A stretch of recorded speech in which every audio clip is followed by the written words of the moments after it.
熟悉我频道的朋友都知道，我一直以来都主要环绕在 JDM 车型做介绍。那么这一次就来点不一样的，我们将定位从日本转移到德国。提到这个地方，相信各位脑袋已经想出各种德系大牌车。那么这期就说 BMW 里经典的车型，号称德国房车赛传奇，每代几乎都拥有独特的要素以及黑科技引擎。近几个月还兴起一股热潮。You know what I'm saying? You know what I'm saying? You know what I'm saying? You know what I'm saying? You know what I'm saying? 而它就是 BMW M3。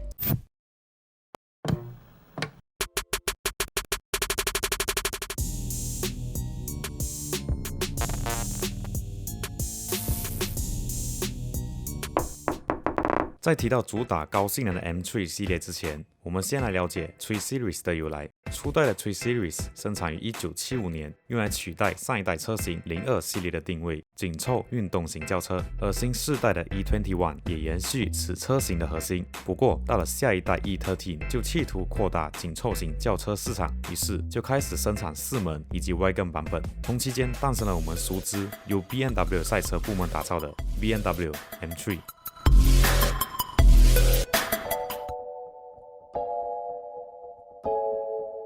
1984年，德国著名的赛事联盟 DTM 成立。这年 BMW 635 CSI 就取得年度冠军。但随着各家厂商崛起 ，Volvo、Rover 先后取得冠军期间 ，BMW 就意识到当下车型已经无法与这时期轻量、娇小的赛车对抗，于是便将研发目标转向市场火热的 BMW E30。不过3 Series 毕竟是市售车，引擎、底盘、制动等的基础不适合作为参赛，于是只有保留引擎盖、车顶板件，其他部分都重新打造。不过当时 DTM 参赛赛车规则采用当时 FIA 1982所立下的 Group A 作为标准，主要规定有至少是1年生产5000台的试售车，并且拥有4个座位等等。而当时的 BMW 为了获得赛事认证，便直接妥协，直到1986年才诞生我们熟知的第一代 BMW M3。初代 M3 基本上划分成2个版本 Coupe 以及 Cabriolet， 两种车型使用同样的 S14 直列4缸自然进气引擎，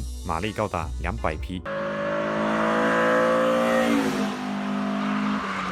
在当时可是 2.3 升马力最顶尖的数据。而刚刚提到整车重新设计的部分，前保险杠以及微微突出的宽体外，最明显的是 C 柱加宽，并延伸到尾翼的流线设计，而且变速箱还采用特别的 dogleg gearbox。它的特点就是将 R 档放在传统变速箱1档的位置，目的就是为了让赛车手能在2档和3档之间减少换挡时间以及失误几率，因为这2个档位是赛车手常用的区域。身为赛事开发的车款，自然就需要在赛场取得成就。而在他近期的1987年，就成功在家乡 DTM 斩获冠军，并且跟随 FIA Group A 规则去打造的他，就表示也可以参加各大国际赛事，在参与 ET、WT、ATCC 赛事都在那年取得冠军。最大的荣耀必须是 ISC 以及 JTCC 世界总冠军，以及 JTC2 7连霸总冠军。M3 瞬间成为各大赛事的顶尖竞争者。各大赛事的成就让 BMW 推出各种 M3 的版本，像是进化版的 Evolution 系列，而马力高达238匹的 Sport Evolution 被誉为是那代最强大的车型，并且最近在 Bring a Trailer 的网站上以$25万的价格交易，你可以想象是等于一台 Porsche 992 GT3、3台 BMW M3 GT。第一代 M3 加称霸赛事加旗舰车型，种种要素加持，体现出经典无价。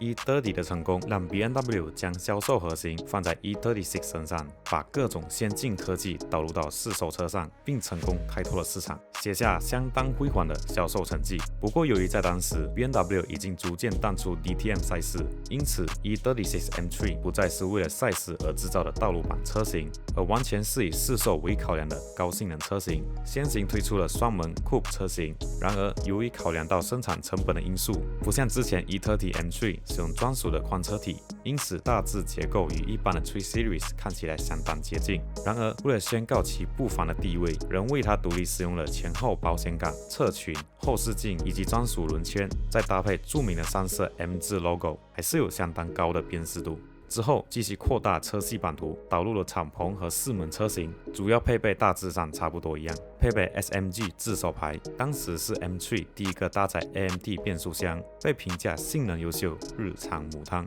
因为它在走走停停的交通中换挡会有明显的延迟和颠簸。动力方面，采用了直列6缸 S50B30，导入了可变正时气门 Venos， 而 M 部门依旧发挥高水准，3.0升就可以爆发出286匹320牛矩，是当时 NA 动力排量比最高的表现。后期改款成3.2升的 S50B32， 马力321匹，在台湾当地也以321万元的价格贩售，马力和售价都与321挂钩，于是就有了1马力1万元的口号，也被誉为321M3。台湾有321M3，而美国就有 M3 Lightweight， 这台是仅有美国拥有，是环绕 IMSA Firehawk 系列赛认证而设计的，只生产126辆，采用 Alpine White 外观颜色，汽车左前脚还有右后脚都贴有标志性的蓝红 Motorsport 旗帜贴花。为了轻量化，这款车没有收音机，引擎盖下甚至没有隔热垫，车身底部的隔热层则是特制更薄的材料，达到减轻重量，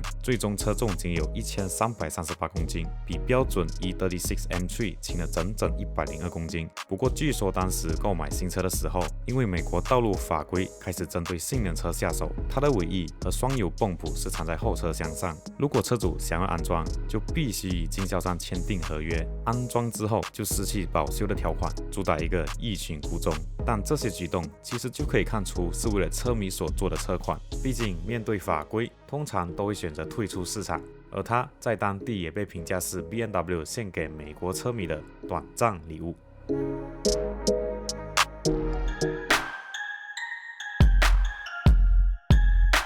千禧年代表着20世纪的结束，迎来21世纪的到来，而 E46 M3 也同时震撼推出。相较于 3 Series， 外观最明显的区别就是有铝合金引擎盖、四出排气管以及前挡泥板上部的镀铬条。最初设计适用于冷却引擎的空气管道，但据说在测试过程中已经证明这些管道是不必要的。尽管如此，他们还是保留了下来，并成为 E46 M3 标志性的亮点。动力方面，配备了3.2升 S54B32， 可以爆发出343匹365牛矩。这颗引擎特别在于可以达到8000红线高转速的极限，搭配 SMG2 变速箱， 0.08秒的换挡速度。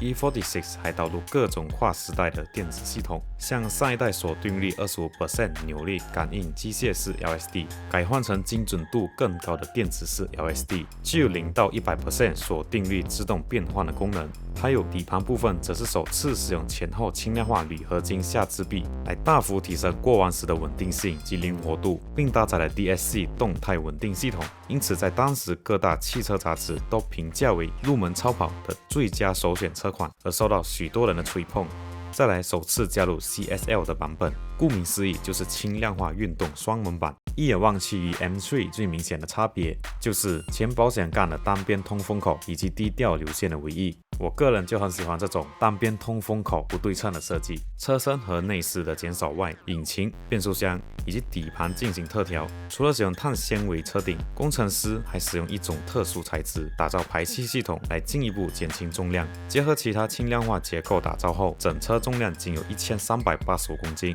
与标准版 M3 还要轻110公斤，实现了恐怖的 3.85千克马力的功率重量比， 4.9秒内就达到100公里加速。纽北赛道上进行测试，就取得7分50秒的惊人单圈时间。M3 除了参加欧洲赛事系列赛外，他们还希望能在美国赛事中取得好成绩，但这绝非易事，因为 GT 级别的竞争非常激烈，且各家经验丰富。于是 BMW 赛车运动部门认为必须使用比 S54 更强大的动力装置，于是便开发了紧凑、特别轻便的 4.0 升 V8 P60B40 引擎。除了大量使用全铝合金材质以及钢式油底壳外，我还意外查到它的点火顺序与其他的 V8 引擎有所不同，尤其是第3和第4的部分，基本上没有一款引擎使用这种方式。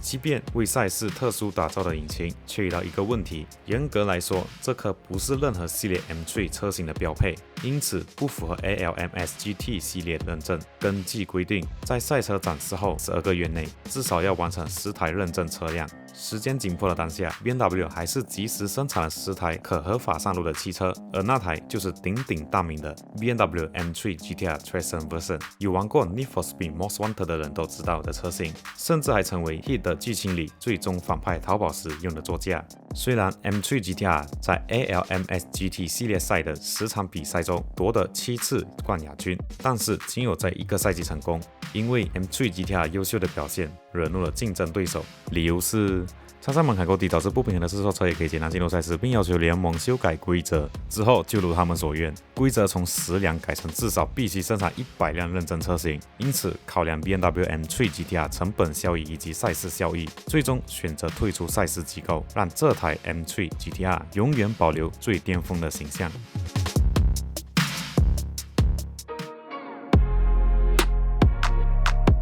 如果要说最特别一代的 M3， 第4代绝对说得算是。从这代开始 ，BMW 就将各系列的车型底盘代号做划分 ，E90 是 Sedan、92 Coupe、93 Cabriolet 等等，并且取代了过去15年深受车迷喜爱的直列6缸引擎。V8 Engine 就成为那代 M3 的标配，也是唯一。4升 S65B40 V8 引擎可以压榨出420匹、400牛米的豪华数据，并且最高转速为8300。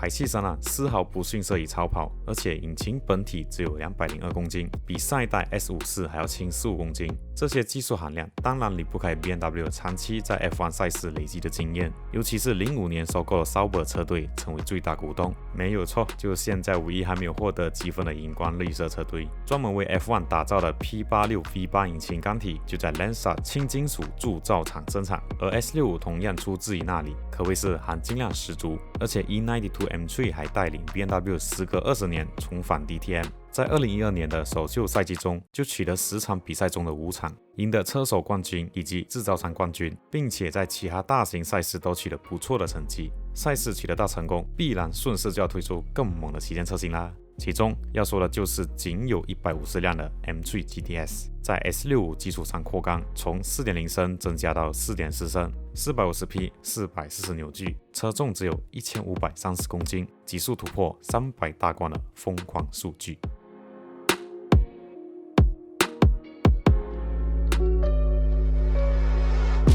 第6代车型中，双门轿跑车和敞篷车型从 3 Series 分割出来，形成了全新的 BMW 4 Series。3系设计紧凑商务保守造型，4系车高降低偏向运动造型，皆使用同样的引擎规格、底盘调教、电控系统。面对严苛的 Euro 6排放标准，这代的 M3 和 M4 没有继续使用上一代 V8NA 引擎，改采用以往的直列6缸引擎作为动力。不过这次添加了双涡轮，涡轮本身可以大幅度提高马力的优势下，可以榨出431匹马力，搭配比手动挡更快的 7DCT 变速箱以及电子避震器，无论是切换成激进的驾驶模式，或是轻松的舒适模式，都可以应付驾驶者想要的需求。旗舰车型 M4 GTS 在经过特调后，可以爆发500匹、600牛米，0-100加速3.8秒。这些的优秀动力下，还是欧洲排放法规的 Euro 6合格的标准，而 M3 最顶规的 CS 仅有460匹的调教。这边 M3 所挂上的 CS 基本上可以视为市场营销的作用，毕竟 C 原本代表的是 Coupe 的意思，现在变成了4门，应该叫 SS 或者 SSL 吧。而且由于 M3 主打4门商务轿车的缘故，参赛领域都是由 M4 冲赛，因为赛场上双门一定优于4门的设定。而在 DTM 6年里，以 0.246 的胜率取得2届车手冠军以及1届车厂冠军。市场营销的优秀策略以及赛事的成功，让 M3 加上 M4 的总销量突破10万以上，成为市面上最广泛的一代。